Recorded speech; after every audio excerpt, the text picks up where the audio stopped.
Tips and টিক্সে আপনাদের সবাইকে স্বাগতম জানাচ্ছি। আমাদের আজকের আলোচনার বিষয় প্লেনে সফর নিয়ে 10টা মজার তথ্য। প্লেনে চড়া নিয়ে মানুষের অনেক আগ্রহ।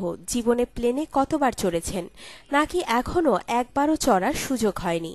সে যাই হোক, প্লেন নিয়ে জেনে নিন 10টা অবাক করা তথ্য।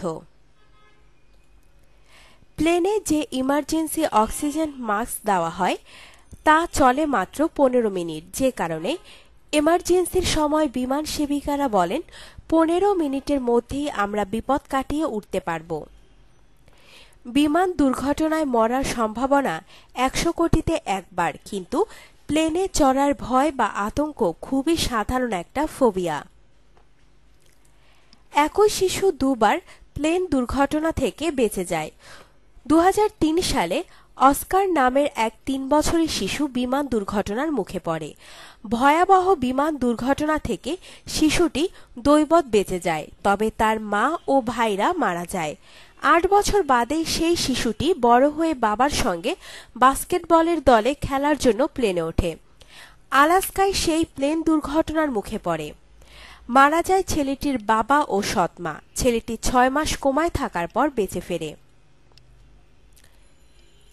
প্লেনের ইমার্জেন্সি ডোর বা আপৎকালীন দরজা খুলে গেলে মহাবিপদ। আকাশের বরফ হাওয়া যাত্রীদের জমিয়ে মেরে ফেলবে, তারপর প্লেন তো হাওয়ার চাপে ভেঙে পড়বে। প্লেন চালানোর টেকনোলজিতে পাইলটের বিশেষ দরকার হয় না, শুধু টেকনোলজির মাধ্যমে বিশ্বের যে প্রান্তে চলতে পারে প্লেন।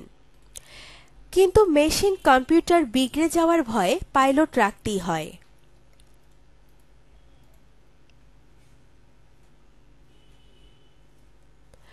ফুড পয়জনিং এর ভয়ে পাইলট আর কো পাইলট কখনোই প্লেনে একই খাবার খান না। সিঙ্গাপুর এয়ারলাইন প্রতি বছর খাবারের জন্য 70 কোটি টাকা খরচ করে, যার মধ্যে 1.6 লক্ষ টাকা শুধু ওয়াইনের জন্য খরচ করে।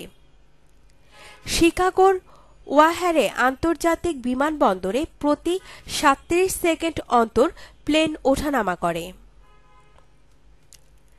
আকাশে ভ্রমণ করলে গড়ে 3 ঘন্টা সফরে শরীর থেকে 1.5 লিটার জল ব্যয় হয়। প্লেনে টেক অফ করার সময়টা সফরের সবচেয়ে বিপজ্জনক সময়। বেশিরভাগ বিমান দুর্ঘটনা হয়েছে বিমান ছাড়ার 3 মিনিটের মধ্যে অথবা ল্যান্ডিং বা নামার 9 মিনিটের মধ্যে। আপনার জীবনকে আনন্দময় করে তুলতে এবং বিভিন্ন স্বাস্থ্য টিপস ও পরামর্শ পেতে আমাদের চ্যানেল সাবস্ক্রাইব, লাইক ও শেয়ার করবেন। ধন্যবাদ।